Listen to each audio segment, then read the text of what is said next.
So good morning and good afternoon, depending on where you're joining us from. Welcome to this webinar focused on localizing biodiversity protection through the circular economy, which is organized as part of the ICLEI World Congress Road to Malmö webinar series.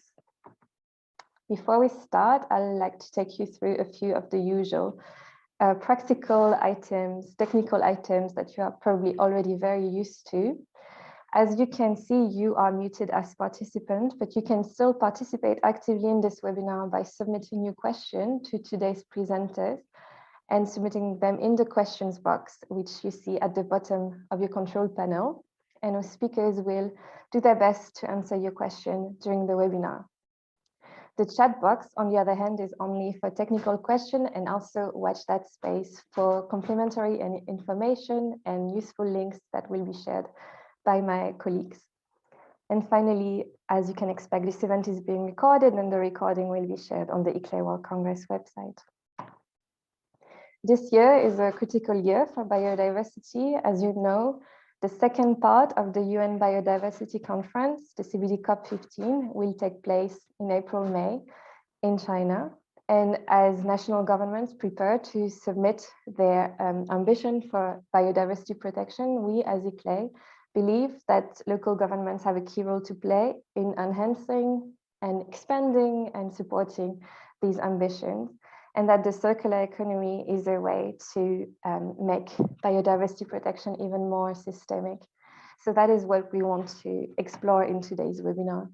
And to do that, we'll start with a thematic introduction on how the linear economy affects biodiversity and what is the role of cities. For this, we are joined by Tiina Pajanen from the Finnish Innovation Fund Sitra, and Dr. Magesh Naidu, who's the head of circular development at ICLEI, and they will take us through this introduction. And then we'll go into 3 city presentation to see how this principle, this principle that have been described at the beginning can be turned into practice and deliver local benefits for biodiversity. So without further ado, I would like to give the floor to Tiina Pajanen to explain how tackling biodiversity loss can be done through a circular economy. Thank you very much, Marianne. Can you hear me well? Great. So hello, everyone, and very nice to meet you all. As Marianne described, I am Tiina Pajanen from the Finnish Innovation Fund Sitra. I am working as a specialist at the Circular Economy for Biodiversity project, where I focus on the circular economy, biodiversity, and sustainable use of natural resources. It is great that this webinar and ICLEI's briefing sheet are focusing on the topics of circular economy and biodiversity, as these topics are also something we have been focusing on at Sitra. Today, I am giving you a short introduction to link biodiversity and the circular economy. And I would like to thank ICLEI for inviting me to participate in this interesting webinar, although the thoughts of all of us are in Ukraine now. Next slide, please. First, a few words about Sitra. So Sitra is a gift from the Finnish Parliament to the 50-year-old Finland, born in 1967. Sitra is an independent future fund that works for a visionary, developer, partner, and networker, for example. Sitra's mission is to develop the successful Finland of tomorrow, and its vision is a fair, sustainable, and inspiring future that ensures people's well-being within the planetary boundaries. Sitra is funded by returns on endowment capital and capital investments. Sitra's vision is implemented by 3 themes and hundreds of projects. For example, we are currently examining the role of a circular economy in tackling biodiversity loss. Next slide, please. For the past 2 years, one thing has largely been in our mind, and that is to stop the global pandemic. Behind the second wave drawn by the illustrator lies even bigger crises, which are climate change and biodiversity loss. However, halting biodiversity loss has rapidly become a global priority, yet it is about 5 to 10 years behind the debate on the climate crisis. The IPBES Global Assessment Report conducted that 1 million species are at risk of extinction globally, and that urgent responses to reverse the loss of the natural must be implemented. Next slide, please. The circular economy is a systemic change to our current linear take, make, waste economy that affects both production, consumption, and how we manage materials. Rather than production more and more goods, the circular economy may be understood as a systemic approach to production, consumption, and material management that facilitates regeneration and maximizes both value and use. Circular economy prioritizes non-toxic, renewable resources, and also minimizes waste by closing resource flows. And in fact, there is a huge unused potential to increase the circulation of materials, because globally, less than 10% of the used materials end up in circulation. So in other words, more than 90% of usable materials and goods end up as waste. Next slide, please. Well, how the linear economy contributes to the drivers of biodiversity loss. Our economic system follows a linear model in which natural resources are taken at a faster rate than they can be regenerated to make products and infrastructures using wasteful processes. As a result, linear value chains contribute to all 5 drivers of biodiversity loss and ecosystem change determined by the Intergovernmental Science Policy Platform on Biodiversity and Ecosystem Services. These main drivers of biodiversity loss are land use change, climate change, pollution, natural resource use and exploitation, and invasive species. Next and the last slide, please. The well-being of our nature is the foundation of life. Therefore, the biodiversity loss, the climate crisis, the overconsumption of natural resources are issues of human destiny. These challenges are interlinked and need to be addressed together.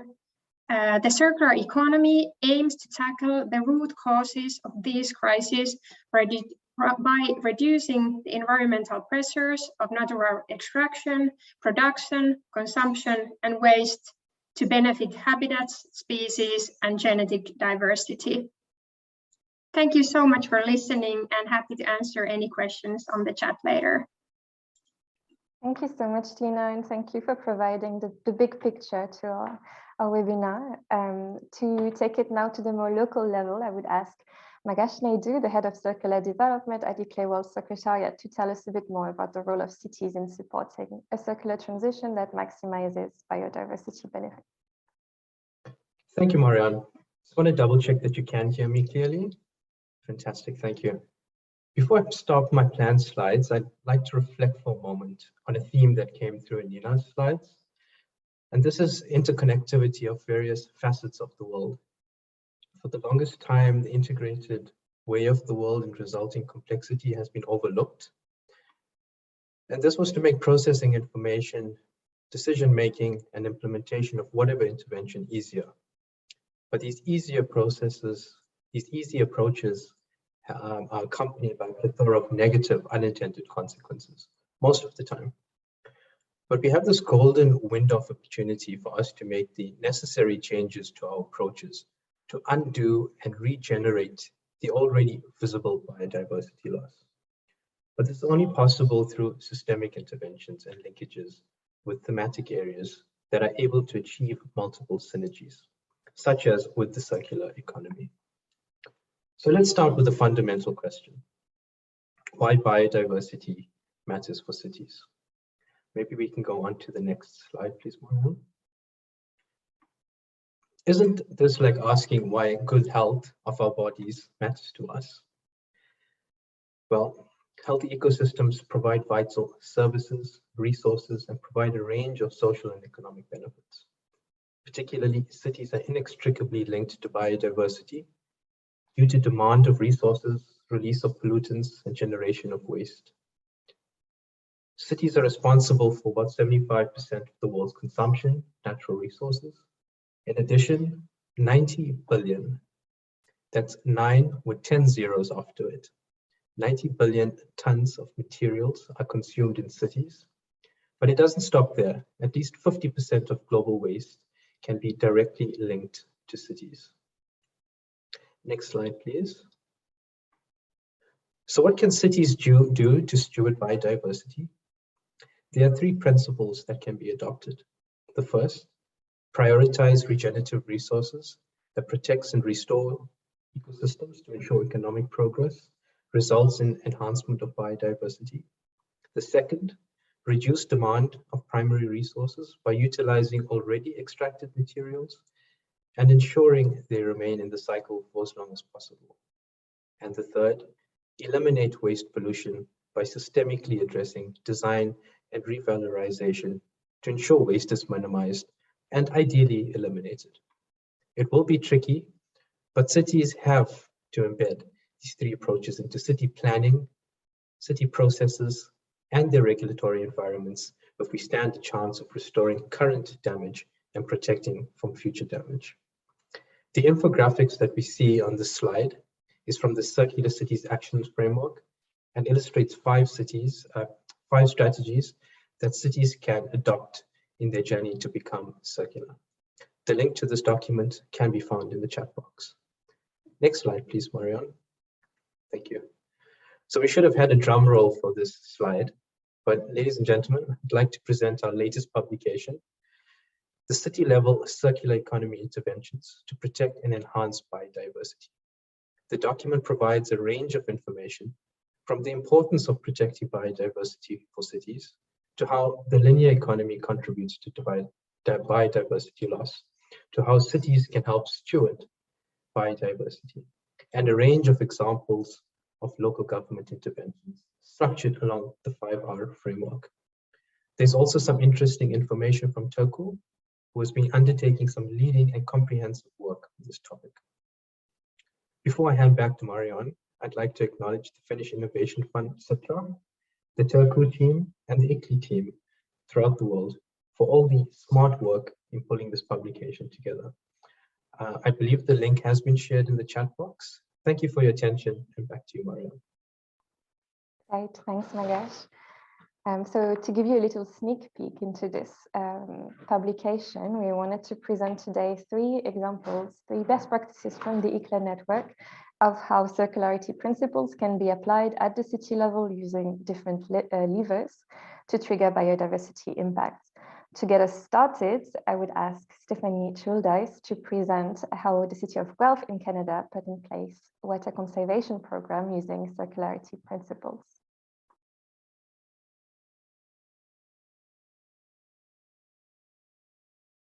Wonderful. Thank you so much. And thank you for having me here with everyone today. I'm Stephanie, a water conservation program coordinator with the city of Guelph in Ontario, Canada. After a brief background on Guelph and the necessity of water conservation for our community, I'm going to speak about our innovative rainwater harvesting and greywater reuse rebate programs. Next slide, please.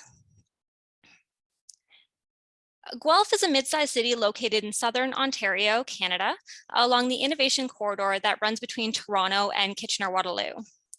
At the City of Guelph, our work to deliver high-quality services and programs for our residents is inspired and driven by our corporate vision and mission.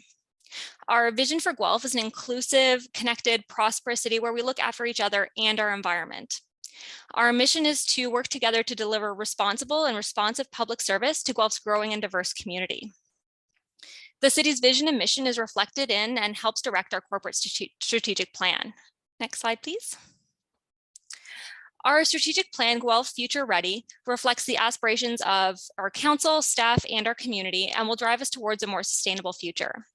The plan includes 5 strategic priorities that aim to improve sustainability across many areas while working towards improved community well-being.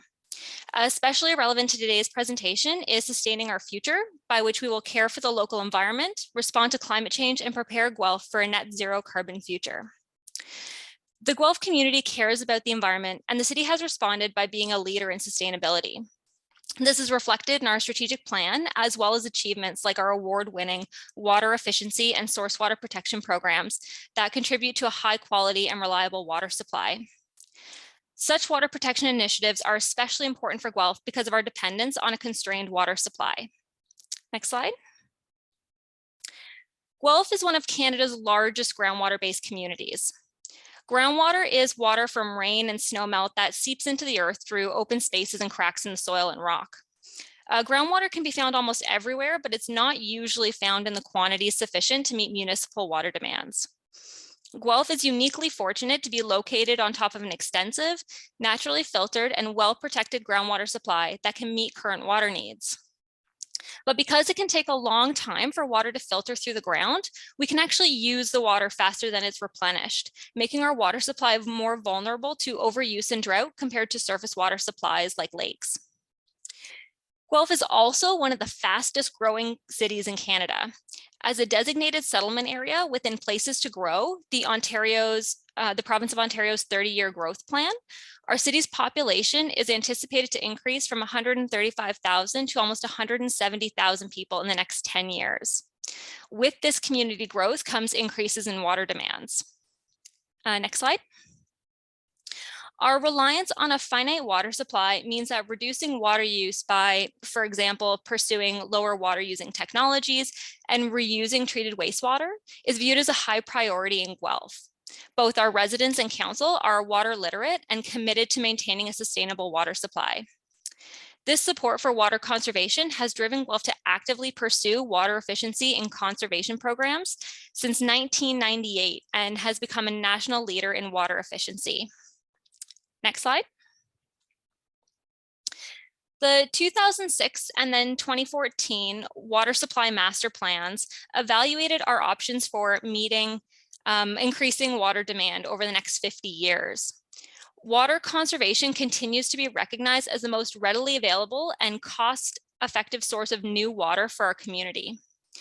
In response, a 2009 and subsequent award-winning 2016 water efficiency strategy were developed and implemented. Since 2006, the city has invested over $10 million in water conservation programs. This investment has successfully delayed the need for plant infrastructure and expansions, such as drilling new wells, by over $40 million and has translated into annual operational savings of $534,000 per year. The city's water efficiency programs have generated a savings of about $4.68 for every $1.31 of spending. Our robust water efficiency programs target diverse audiences, involve working with local partners, connecting directly with our customers, and help us push the industry and encourage the adoption of innovative water technologies, enabling us to achieve our aggressive water reduction targets. Next slide, please. So two related ongoing innovative programs meant to further water conservation in Guelph include our all-season rainwater harvesting and Greywater reuse rebate programs. These systems reduce community water demands by collecting and using water that would have otherwise been wasted from being immediately directed into the stormwater or wastewater systems. The all-season rainwater harvesting involves collecting rainfall and snowmelt from hard surfaces, usually a roof, filtering it, and then storing it for later use. In Canada, to prevent freezing in the winter, the holding tanks are usually located underground or indoors. The rainwater is treated with ultraviolet light and then can be used to flush toilets, wash laundry, and supply hose bibs for outdoor watering, but not drinking. The Greywater reuse involves collecting shower or bath water that goes down the drain, filtering it, treating it with chlorine, storing it, and then reusing it to flush toilets. Next slide, please. While developing our 2006 water efficiency strategy, our public consultation revealed that our community and policymakers were amenable to opportunities to pilot and test new water-saving technologies, including greywater reuse and rainwater harvesting. In May of 2009, the City of Guelph initiated the residential greywater reuse field test to assess the feasibility of large-scale adoption of home-based greywater reuse technologies. As part of this field test, supported by funding from the Federation of Canadian Municipalities and partnerships with our local builders and the University of Guelph, 25 homes had greywater reuse systems installed, including 10 new homes and 15 existing homes. Residents participating in the field test allowed city staff to monitor the water quality of the greywater produced by their system for a year, with a final water quality sample taken 2 years after the system was installed. Additionally, household water use was monitored, and participants provided feedback through forums, interviews, surveys to share their experiences and attitudes towards the technology. Through this field test, we were able to evaluate the social, economic, and environmental impacts associated with implementing home-based water reuse technologies and the appropriate municipal management frameworks for such decentralized water supply alternatives. Field test results identified both opportunities and lessons learned, but ultimately supported the addition of rebate programs for such decentralized water supply systems to our forward-thinking water efficiency programming. So following the successful field tests, we began offering rebates of $2,000 for rainwater harvesting systems in 2010 and $1,000 for greywater reuse systems in 2012 to help offset the steep installation costs associated with these systems. And these rebates are still offered today. Next slide, please. To date, 35 residential and commercial properties in Guelph have participated in the all-season rainwater harvesting and greywater reuse rebate programs. By reducing community water use, these rebate programs help to address 3 of the biodiversity loss drivers. Most obviously, these programs reduce natural resource use and exploitation. By using greywater or rainwater instead of treated drinking water to flush toilets, these systems can reduce household water use by 30 liters per person per day, depending on the size of the toilets installed in the home. Rainwater harvesting systems can save even more water by supplying hose bibs in the summer for outdoor water uses such as gardening. And for the 35 participating properties, we have estimated total water savings of over 960,000 liters per year. So even a small number of system installations can have significant water savings. These systems also indirectly contribute to addressing climate change and pollution. By reducing daily demand, these systems can delay our need to build environmentally impactful water supply and treatment infrastructure.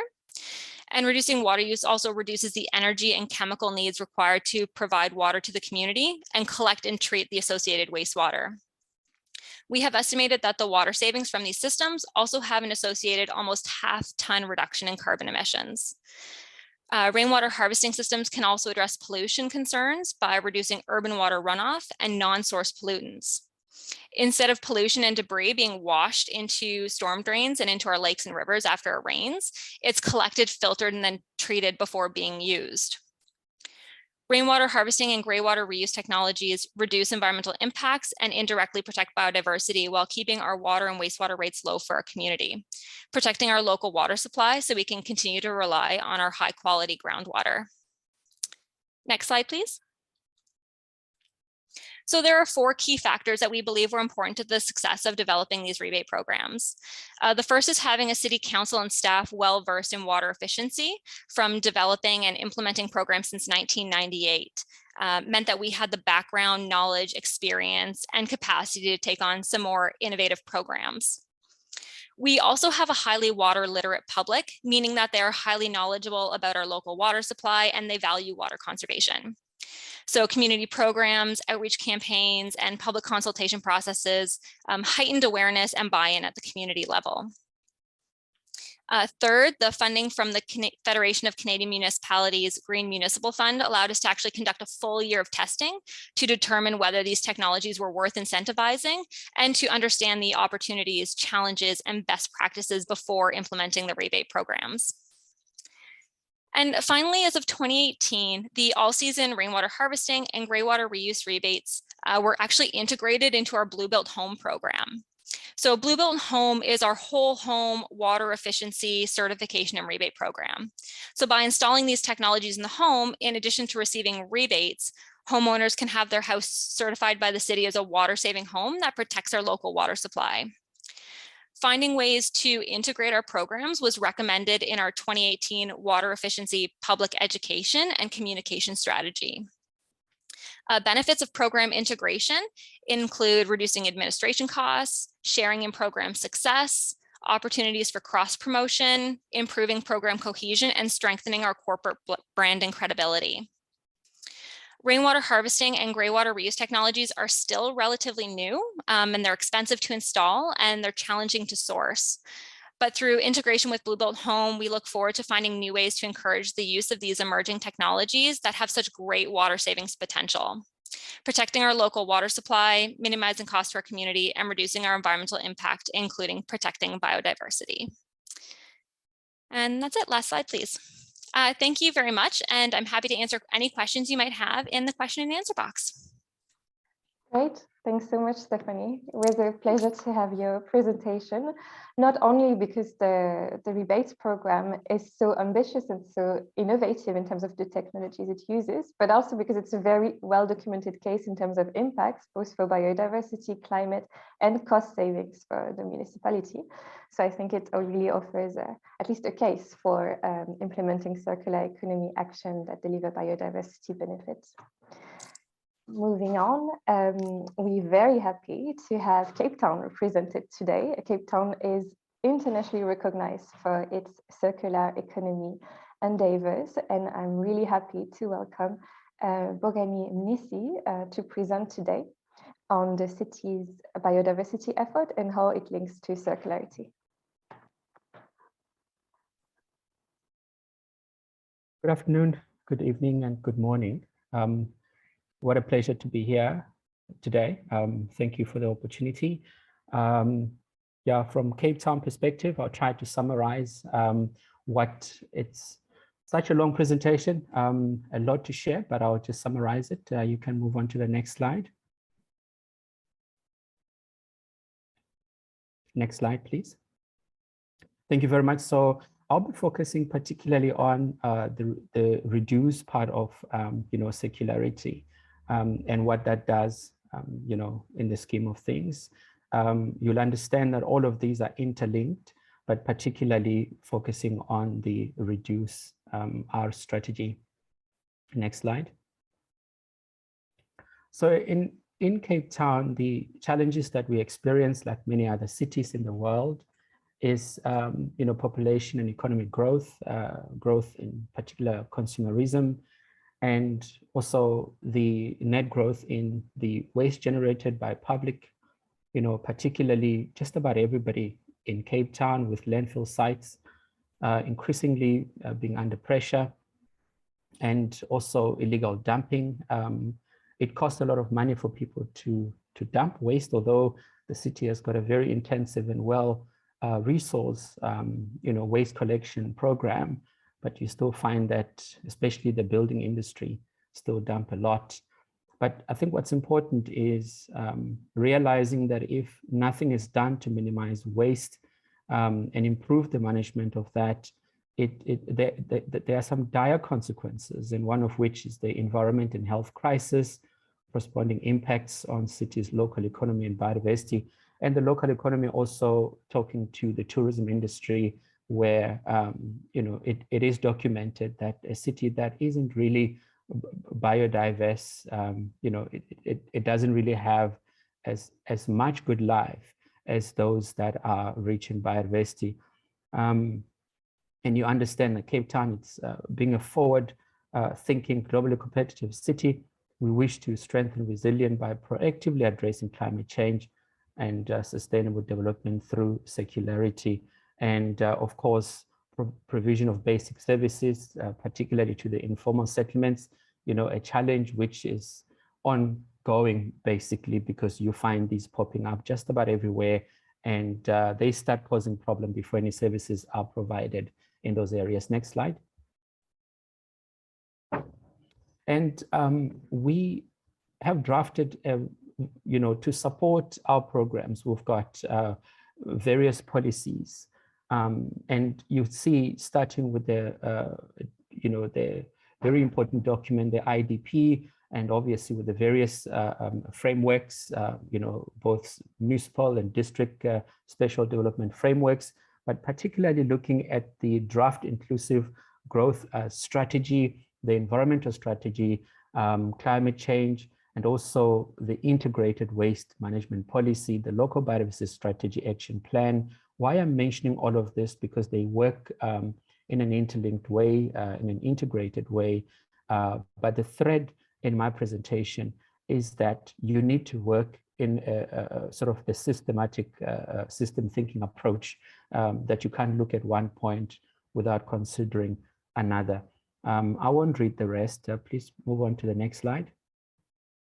And in here is that the city has a long history of pursuing environmental sustainability in general, and sustainable waste management and biodiversity protection, because it understands that biodiversity in Cape Town, with the icon, Table Mountain, the rich in biodiversity, and that has a huge benefit to the city, such that in 2001, the IMAP, had commitments already to prevent waste, promote waste recycling, and obviously working towards the illegal dumping. And immediately you can see that works hand in hand with the integrated waste management policy, which seeks to achieve the same thing.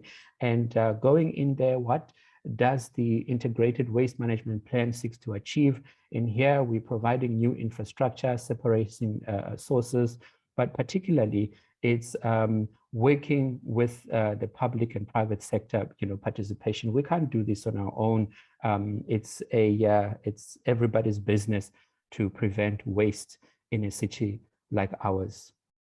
And of course, we've got the integrated waste management bylaw, which was promulgated in 2009. This, of course, is to ensure that we can enforce,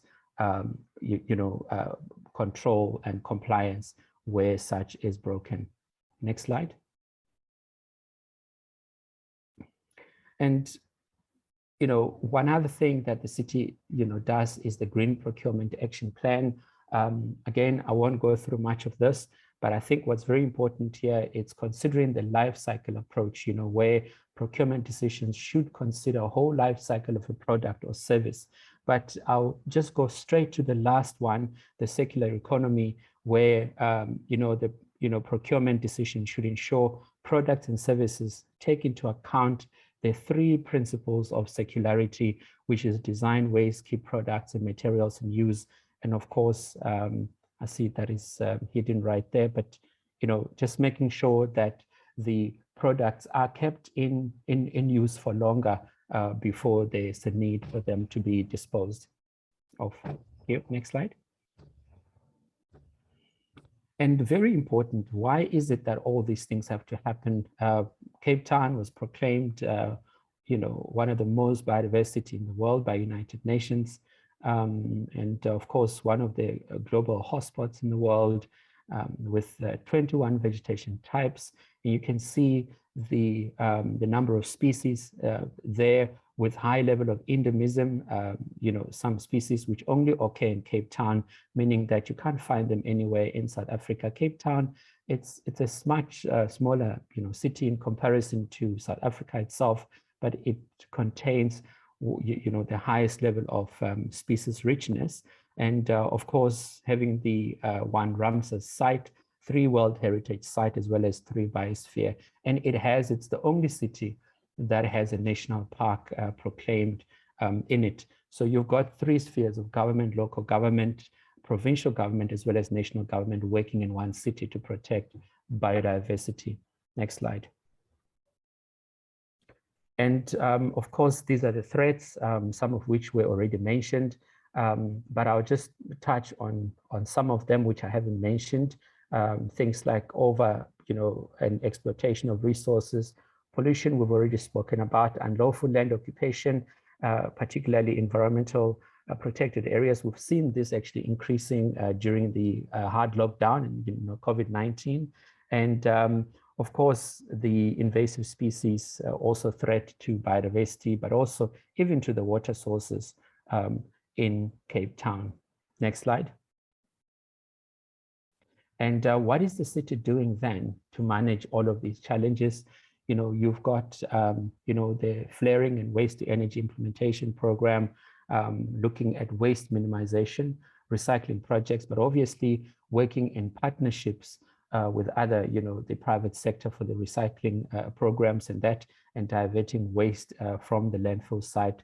So these are one of the ways that the city is trying to reduce waste. You'll understand that, waste not only does it look unsightly, it also pollutes, the water sources in some instances. So diverting it rather than, keeping it in these waste sites, it's actually the best way to go. Next slide.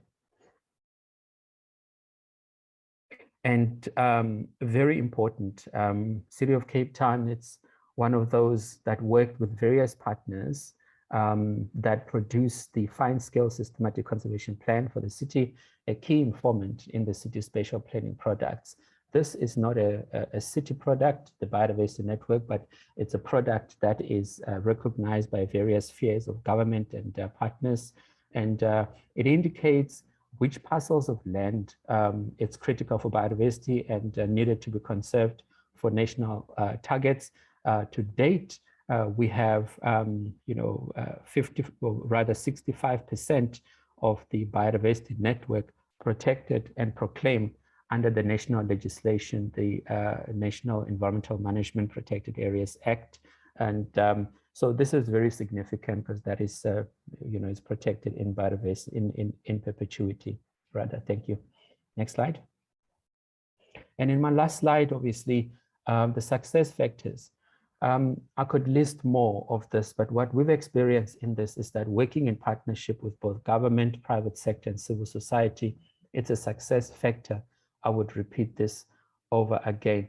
Why I'm saying this, I could mention a lot of things that the city has achieved, which might even be similar to other cities, but I feel that the only way we've achieved what we've achieved is because we continuously recognizing the importance that the stakeholders contribute towards making Cape Town one of the best cities in the world. And I'd like to end it there. Thank you so much, Marian. Thanks to you. It was great to hear from you and from Cape Town, both a very biodiverse and circular city. And especially to look at another sector after water, to look at waste management and a holistic approach to the circular economy. So to continue, so first, obviously, if you have any question for Bongani, you can open the Q&A box and we will do our best to answer your question as they come through. Now looking at another sector after water and waste, we're going to look at textiles, and we're going to look at biodiversity impacts being targeted outside of the city boundaries, so global supply chain. And for this, I would like to ask Nina Ruska from the city of Turku in Finland to take the floor and present the circular initiatives that are in place in the Turku region to support high-value textile recycling.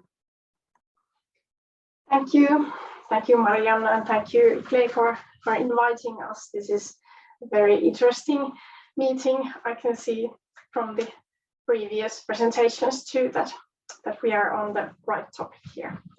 All right.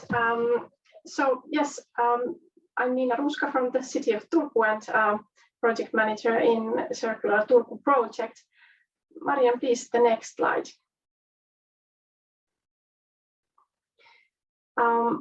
As Marianne said, that I'm going to tell about the circularity and biodiversity in a global scale, but the things that we do in Turku has probably a great significance in our area, but also perhaps later also globally. So the apparel industry is a very significant driver to biodiversity loss, and it triggers negative biodiversity impacts all along the value chain. And as we produce the raw material for our clothes and garments, we are using land. So for example, cotton agriculture is very much linked to soil degradation and also excessive water use and habitat loss. But also the synthetic fibers, they also destroy natural habitats because they are obtained through the mining of coal and petroleum, and that's a problem as well. Pollution is one point also, because cotton is usually produced through very chemically intensive agriculture. Also, the livestock breeding for the apparel value chain is heavily linked to water pollution. So we are overexploiting our resources when we produce fibers. Next slide, please. The situation in Finland as well, probably in other countries also, is that we produce a lot of textile waste, and we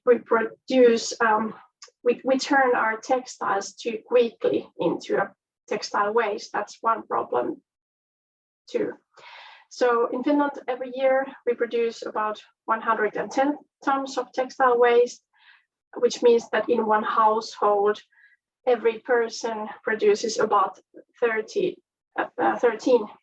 kilograms per year, which is very much when you really think about it. With textiles currently representing a substantial share of the country's mixed waste, we have set the goal to provide separate collection for textile waste already by 2023. And so for this to have the positive environmental impacts, we need to recycle this at a high value. And because we know that there are multiple different types of textile that we use in our garments and clothes, we need to separate them, and we need to find the different fiber classes, and we need to separate them before we can reuse this material. Next slide, please. And now in this picture that you also have showed in your presentations, we are targeting the recover part.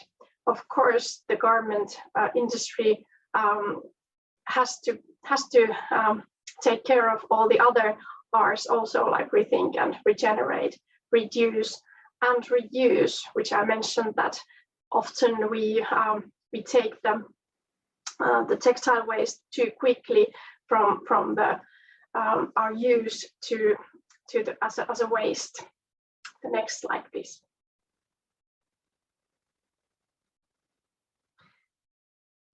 So in Turku, we have the waste management company LSJH, which is owned by Turku and 17 neighboring municipalities. So it's a large area that is served.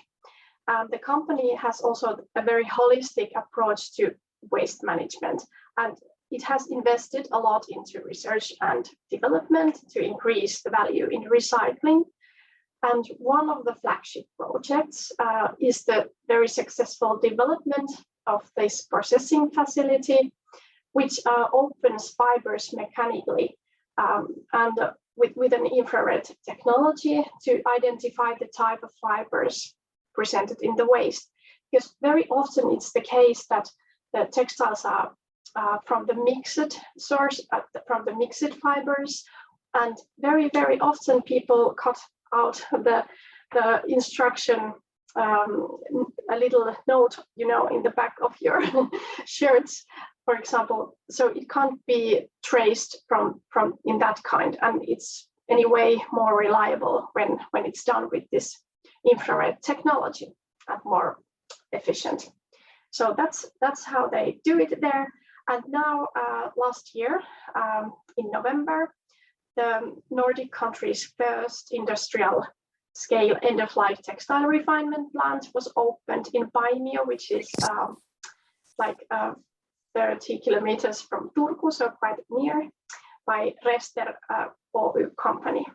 And at the moment, the Rester company is taking care of the companies' end of life textiles, and the household textile waste is collected and taken care by LSJH.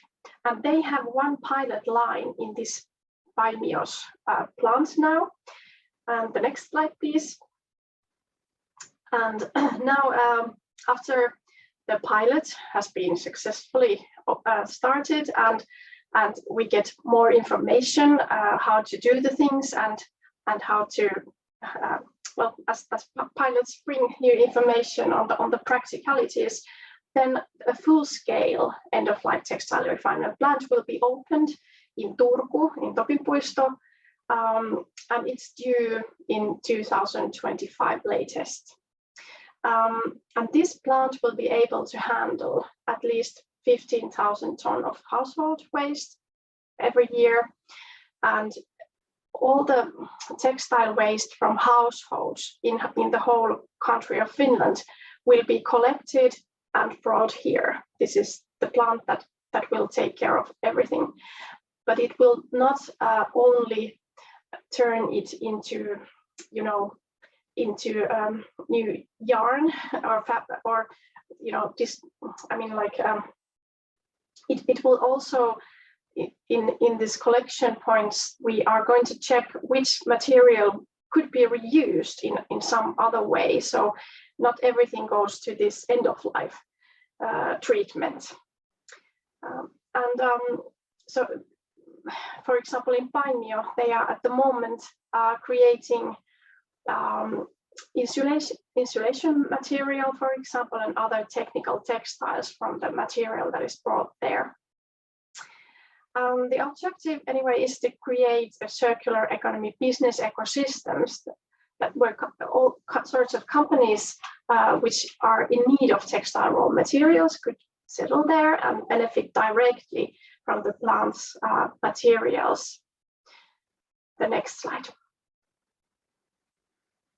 And what kind of lessons can be learned, and what we have learned is that it's an extensive collaboration with all stakeholders, similarly to what our previous presentation just told, that it's very, very much important that all the stakeholders are taken into account in a very early phase, because there are not only the companies and not only the research and development and the technical aspects, but also it's very vital to make the collection of the waste easy and fluent very soon, and also to notify all the residents of Finland to know what to do with their textile waste, so they don't put it in the mixed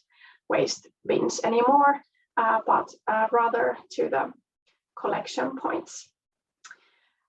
So all the things are developed simultaneously. So not only the collecting and sorting, but also the reusing and refining. I would also like to mention that that this is, even though we now discuss about Turku area and Paimio city plants, we really are talking about the national-wide network and national-wide operations, and this could easily be upscaled to internationally later on. And one other thing, at the moment in Finland, we don't have plants, maybe not even the know-how anymore, how to produce yarn from the textile fabrics. So that's something that we anyway need international collaboration and partners to do that. So that's one thing to be noted. Okay, I think this is all from my side, and thank you for listening, and happy to see if you have any questions in the chat box. Thank you. Thank you, Marianne. Thank you so much, Nina. I think what's very interesting in this example is that LSJH, the public waste management company in the Turku region, did not only focus on a very innovative recycling technology, it also focused on collaboration with businesses and is aiming at creating an ecosystem of business that will work in synergies. And for having visited it myself, the facility there in Turku, they also do a lot of work in waste prevention. So I think that's quite the holistic approach, which is a good segue to a question that was asked in the chat that I thought we could address as a group now, because it's a question that comes back very often. And I see that Tina has already answered it partly. It's what's the difference between the recycling economy and the circular economy? And for this, I just wanted to come back to an infographic we shared at the very beginning, which is the take, make, waste model and how biodiversity impacts a trigger all along it. Focusing only on recycling is targeting the end of life, making sure waste is reintroduced into production system, which means that these biodiversity impacts that fall under waste will be partially prevented. But to really address the biodiversity crisis in a systemic manner, we need to address the full value chain. And this is what our speakers have emphasized. The Red Thread was really working in collaboration with different sectors, stakeholders along the value chain. Having a life cycle approach, for instance, in procurement was what Bongani was emphasizing. So hopefully that came across. I was wondering if any other speaker want to share their thoughts on how the recycling economy and the circular economy differ.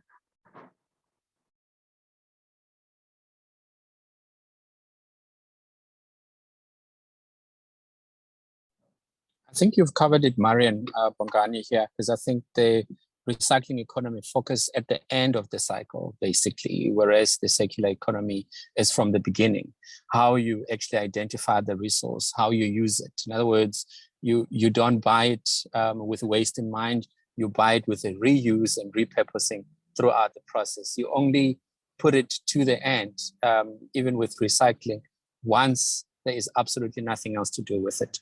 And in the circular economy, there is actually benefits throughout the life cycle of that product. Thanks. So could I weigh in there as well, Marianne? Fantastic, thank you. So yeah, I mean, if you juxtapose the two, I think definitely it's circular development, circular economy is a bit more broader from a systemic point of view. It goes a lot more in depth and involves so many facets, including, you know, design of technologies and equipment that we utilize. And then obviously that implies getting the necessary skills at university and impacting the curriculum that are taught to engineers and so on and so forth. Then you have behavioral change and impacting how people's thoughts and decisions are, you know, put together. So it addresses a lot more than just, as Bongani was mentioning, than just the end of the life cycle of the project, of the product. Thank you.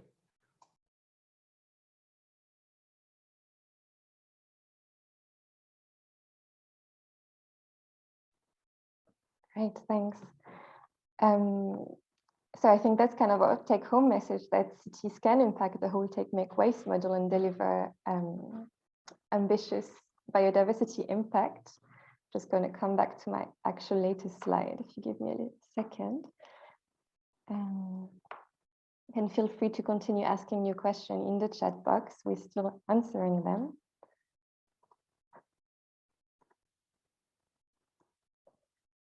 So to bring us towards the end of this webinar, we wanted to mention again that our briefing sheet, City Level Circular Economy Intervention to Protect and Enhance Biodiversity, has just been released right now during this webinar.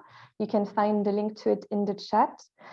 During this webinar, we learned a lot, or we heard a lot about how relevant it is to learn from other cities and from ambitious practices of other cities, to really have an ambitious approach to biodiversity protection. So in this briefing sheet, you'll find a lot of examples of concrete circular economy intervention that delivered biodiversity impacts across a wide variety of sectors that cities have an indirect or direct impact over.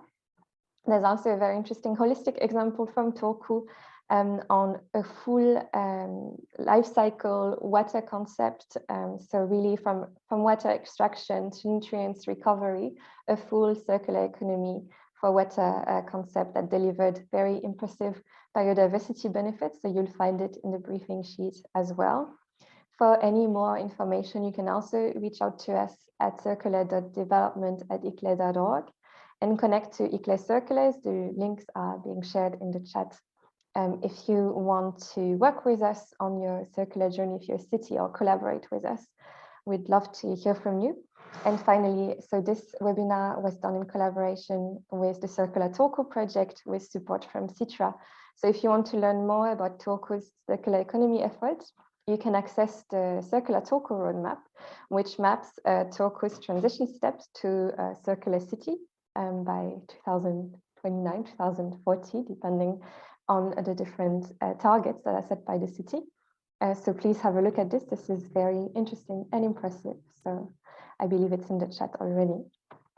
And finally, as I was saying at the beginning, this webinar was organized as a preparatory webinar to the ICLE World Congress. It's part of the Road to Malmö webinar series. We will meet in person, if the global pandemic permits, in Malmö, in Sweden, mid-May, and there will be a number of sessions, a lot of them also connected to the circular economy and to biodiversity. And you can register by clicking on the link that is being shared in the chat right now, and join us in Malmö, as well as many other cities from the ICLE network. And also learn from Malmö's great circular economy initiatives. We'll be there from the circular development team, and we would look forward to seeing you there. So with this, I would like to thank again so much all speakers for presenting their great practice from their respective city and taking the time today. And thank you as well to all participants and to the World Congress team. Of course, all our thoughts are sent to people affected directly or indirectly by the situation in Ukraine. And with this, I would like to wish you all a nice rest of your day or your evening. Thank you so much.